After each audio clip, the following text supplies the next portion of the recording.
La nature personnelle du Saint-Esprit se manifeste par ses œuvres. Il a participé à la création. Genèse 1:2. Le Saint-Esprit donne de la force au peuple de Dieu. Zacharie 4:6. Il nous guide, Romains 8:14, et nous réconforte, Jean 14:26.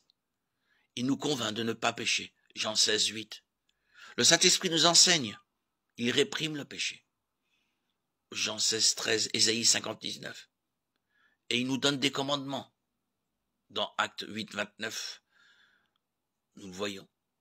Et tout cela implique qu'il est une personne, pas une simple force, une chose ou une idée.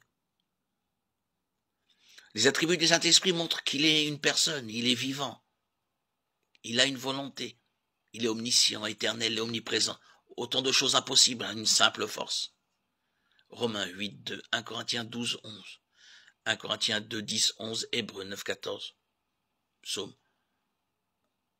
139:7. Pendant son ministère terrestre, Jésus était rempli du Saint-Esprit. Luc 4:1. Le Saint-Esprit le guidait et lui donnait la puissance d'accomplir des miracles. Matthieu 12:28, Luc 4:14. Une fois Jésus remonté au ciel, le Saint-Esprit a donné cette même puissance aux apôtres. 2 Corinthiens 2:12, Actes 2:43. La puissance du Saint-Esprit s'est manifestée dans la vie de tous les croyants de l'Église primitive par des dons spirituels comme le parler en langue, la prophétie, l'enseignement et la sagesse. Le Saint-Esprit vient immédiatement demeurer pour toujours en tous ceux qui mettent leur foi en Jésus-Christ. Romains 8:11. Même si certains dons spirituels, par exemple le don de parler en langue et de prophétie, ont cessé, le Saint-Esprit continue d'agir à travers nous pour accomplir sa volonté. Il nous guide, nous convainc, nous enseigne et nous équipe pour accomplir sa volonté et annoncer l'Évangile.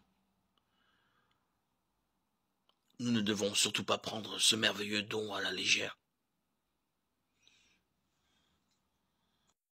Le don d'apporter de l'aide a un sens très profond, très vaste. Il s'agit d'un don spirituel qui émane du Saint-Esprit, donné pour l'édification du corps de Christ. L'aspect spirituel peut être plus important que l'aspect pratique. Les croyants qui ont ce don ont la capacité unique d'identifier ceux qui passent par des moments de doute, de crainte ou de combat spirituel.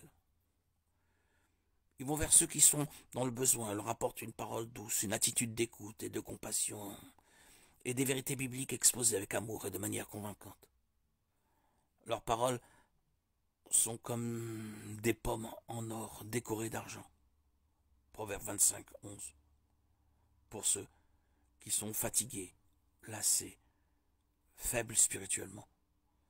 Ces croyants, par ce don qui leur a été accordé, peuvent apaiser l'anxiété des cœurs opprimés par leurs paroles de consolation et de joie. Gloire à Dieu qui nous connaît si bien. Il connaît tous nos besoins et a donné le don de l'aide à certains pour se tenir aux côtés des autres avec amour, grâce et miséricorde.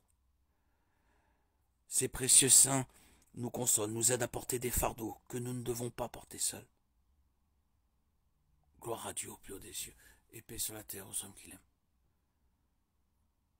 À toi, Seigneur, tout honneur et toute gloire pour les siècles des siècles. Alléluia.